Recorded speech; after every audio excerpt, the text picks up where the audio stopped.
Today's episode of HD Nation is brought to you by the Boxy Box by D-Link. It's time to get our HD Nation on. Mr. Heron pushed the glorious Samsung 8000 review out another week to fit in an interesting sub-$1,000 42-inch LED flat panel, Panasonic's first LED LCD. What's the word on the Panasonic TC-L42D2, Robert? Hey, so yes, that is this TV right here, 42-inch screen and 120 hertz refresh rate, which is kind of nice. Price online is about $900. It is 1080p resolution. I just try not to bother with anything less anymore. Interesting features right off the bat, I would say that would be, it comes with an iPod dock or slash iPhone. Won't work with the iPad, unfortunately. It's a little too small for that, but get your hacksaw. There you go. And hence, we have the interface right here. That part works great, as expected. You can basically surf through the content on your mobile device and bring it back, including the videos, pictures, music, all that good stuff. I would also say that like every other Panasonic TV, they include an SD card reader. Kicking my Monsters Inc. on. There we go. Full screen action right there. From my cell phone. Nice. Your personal electronics being hooked up. That too, swivel-based stand, which is kind of nice. You can remove that, of course, like all TVs. I mentioned some energy efficient. Well, it's LED-based, so we have an edge-lit system, so that makes it pretty thin in the middle, although at the bottom where the speakers fire out of, it gets a little thicker in the back. 3 HDMI inputs, as well as one component video input.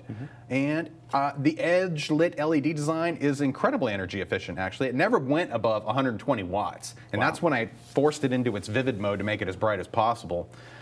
In its standard preset, right out of the box, if you set it up for a home mode, it never went above 50 watts, and I was pretty impressed by that. That's really energy efficient. That's like I'm solar powered and living off of batteries efficient. That is the promise, basically, of LED designs like this. When you can do it just with the edge lit designs, you can really get good efficiency, and that's what they're going for here. Picture controls. I will say that it took me a minute to find the overscan controls to turn that off, but they are buried in there a little bit. For video processing, this TV handled 1080i content very well. That's important for cable and satellite set-top boxes because that's a popular format that you'll have delivered to you. By default, we were talking about this as a 120 hertz panel, in a sense that beloved interpolation, that smoothing effect that you so love, I know. No, just kidding. That is enabled by default, and there is actually a control in there to specifically turn that off or to turn down how much interpolation takes place. But I found just turning it off was a good place to go, and it made everything look right. I think it's the first HDTV you've looked at in several months that didn't actually already have 3D built into it, correct? Probably the last couple, definitely. So this is definitely not a 3D set, 2D. Also for on color performance, I will say its ability to mix red, blue, and green, because that's what the pixels are. The tiny little subpixels are red, blue, and green. When you mix those together, you get white, and so it's grayscale. Having a consistent grayscale, regardless if it's close to black or peak white, it should be the same color, because if you can achieve the same color across all the shades of gray, you get a more natural picture out of it, and it's more accurate, and it's less likely to influence the other colors that could be produced by the TV itself. In this case, the TV was exceptionally linear in terms of its tracking as far as measuring red to black, or white to black. However, it provides no control for controlling the levels of red, blue, and green, so when I wanted to adjust that to that D65 color space, that neutral gray, I'm just disappointed that those controls weren't there. Now, its cinema picture preset measured a little warm, which means it's a little too red for me.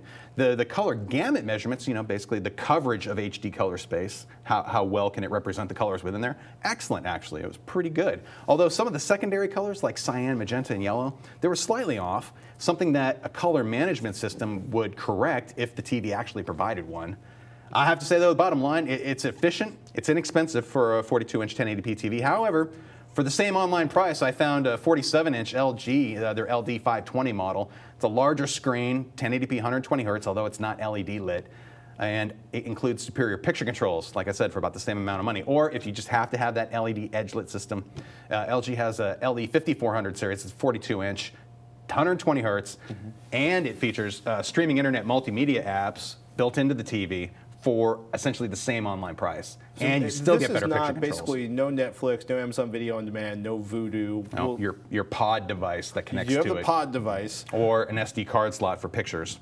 And yeah, that's about it. Do you think the color controls and the tint might actually be updated in the firmware, or do you expect that to just... Because it is bizarre. It's like I can go more green, I can go more red. The basic front controls are great. It's for controlling something like white balance. Like if you really wanted to have this TV calibrated, the minor quirks I found with its color setup could have been corrected had the controls been provided, and those controls may exist within hidden service menus built into the TV. Right. But nowadays, I don't want to dig into the service menus anymore, and for the most part, DIYers shouldn't be either. And it'd be nice just to have the built right into the controls in the user accessible menus. Got it. And other TVs are providing that nowadays, in addition to some other features as well that for the same money. So that makes it a little less tempting to me. So 50 watts running I mean, that seems significantly lower than anything we've talked about in a while. True, but if you really want to pump up the light output on this, it'll spike up a little bit higher. You get into that 100+ range if you really start pushing the TV hard. Like you just go in and turn the backlight to 100%, and you turn the contrast up to 100%. Boom, you'll get closer to that. What's a typical LCD flat panel at this point? Like 100, 200 watts? If it's putting out a lot of light, you can get a lot of light out of a TV, an LCD TV nowadays at that wattage range. And you compare that to say a 50-inch plasma screen running in vivid mode, 300 to 500 watts, and you know it's strictly for light output. You shouldn't be running in vivid mode though. That's like you suntan yourself on the couch that mode. And you're sacrificing picture quality. But if you're in a bright room, you know what? You've already have a few extra problems to deal with. So maybe the picture brightness is not the most critical thing. And buy curtains, turn the brightness down. Yeah, switch it into movie or cinema mode, or get that TV calibrated.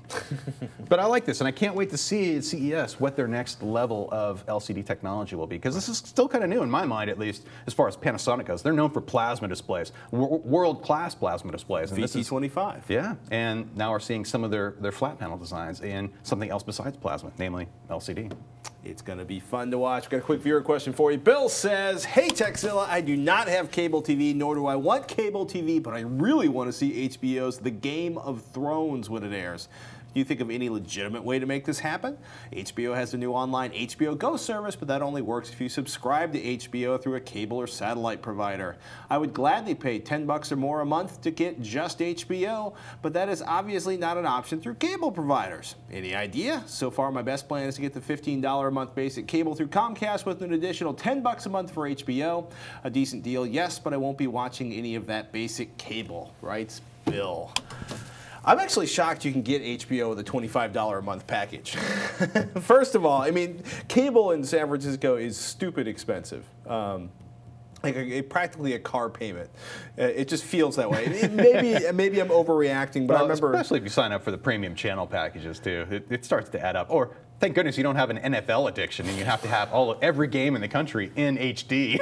Yeah, that's definitely not a problem. Throwing out $100 bills every month. Hey, look, do you have a friend with HBO? Is there a local bar where you can pay the bartender to put on the show you want to watch? Well, there you go. You know, yeah, you definitely cable. Your simplest option is to call up Comcast. You know, take the deal. Hope make sure you're not signing up for like a service contract of 12 or 24 months where if you cut it off early, they're going to eat your face by charging you a bunch of money. You can wait for the DVD or Blu-ray to come out. You can wait for HBO to make Go open to anybody, which they have been making noises recently saying we might consider making our content available online, not through cable providers. I'm a fan for TV series. If it's episodic, I prefer to wait for at least a season to be done and then be able to sit down and watch the entire season start to finish in like a weekend or something. Just to plow through it. Yeah, I mean... storyline fresh in the head, you don't have to wait for commercials. Yes. And usually better quality. And you could stay up all night and get completely insane watching 4 seasons of Buffy in 48 hours because, you and your family have nothing better to do that nothing but dream about that for weeks. Yeah, but in terms of legitimate options, that's pretty much it. Buy cable, go to a friend's house or someplace where they'll let you, maybe they have, cable in the local county jail. That's a joke. Of course they have wait for the cable Blu-ray or DVD or Netflix. Netflix availability is really tough because a lot of stuff HBO's done has not been available on Netflix or Amazon Video on Demand or anywhere else. I wonder if you could make a deal with a friend who has the cable service already but isn't using the Go part of it and just say, you know what, can you give me your login account information and I'll pay you. I don't know if that's legit or not. I'm sure it's not legit, but it is certainly an option. It breaks the terms of service, but it's worth asking. Let us move on to the Blu-ray releases. Let's do it. Hey, it's time for the new Blu-ray releases for the week of December 14th, 2010. First up, The A-Team. We're talking about the 2010 film adaptation here, inspired by the 80s TV series that ran for 5 seasons. The Blu-ray has been available in the UK and Australia for a while, and now we're finally seeing a US release. Directed by Joe Carnahan from Smoking Aces, and starring Liam Neeson, Bradley Cooper, and MMA fighter Quentin Rampage Jackson as B.A. Baracus, this film follows a team of ex-Army Special Forces personnel who have been accused of crimes they didn't commit. Extras on this disc include never-before-seen deleted scenes, a gag reel, an A-Team themed mashup montage, a making-of featurette, a special effects featurette, an interactive behind-the-scenes featurette with the director, and more. Next up, McMax. From the director of The City of Lost Children and Amelie comes this absurd French film whose full title translates to Non-Stop Shenanigans. It tells the story of a homeless man named Basil who is taken in by a crew of junkyard dealers and his quest for revenge. This 2009 film was released on Blu-ray in the UK back in June, but now the folks in the USA can get their hands on a copy. But it'll be worth the wait because this version has more extras added on. While the UK version only had a 9-minute Q&A from the director and a director's commentary, the US release includes that Q&A, the commentary, a making of, and a featurette titled Animation's Absurd Deaths that shows how the animated intervals in the film were conceived and rendered. Also released this week, Dear Mr. Gacy. It's based on a true story adapted from the memoirs of a college student who developed a pen pal relationship with several serial killers on death row, the most significant being John Wayne Gacy. Starring William Forsythe, this thriller follows the game of cat and mouse that the two play as Gacy gets deeper and deeper into the student's head. The only extra on this disc is a single 22-minute featurette titled The Gacy Files, Portrait of a Serial Killer, which looks into the making of the film based on the facts of the case, featuring interviews with the cast and crew and friends of John Wayne Gacy.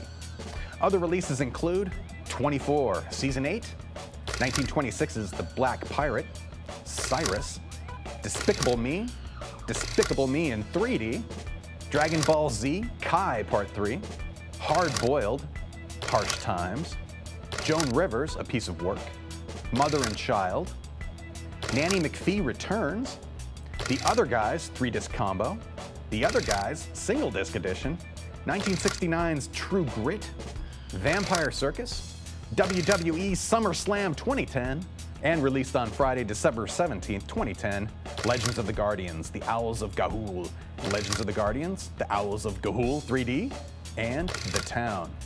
It's also worth noting that the Blu-ray release of MotoGP 2010 official review is being released today in the UK as a Region 2 locked disc. But unfortunately, the US only gets the DVD release. A big boo to that one. Hey, it's time to thank one of our sponsors, the Boxy Box by D-Link. We get it. You want internet freedom on your TV, but you want it to be the stuff you actually want to watch in HD, and you want to enjoy it from the comfort of your couch.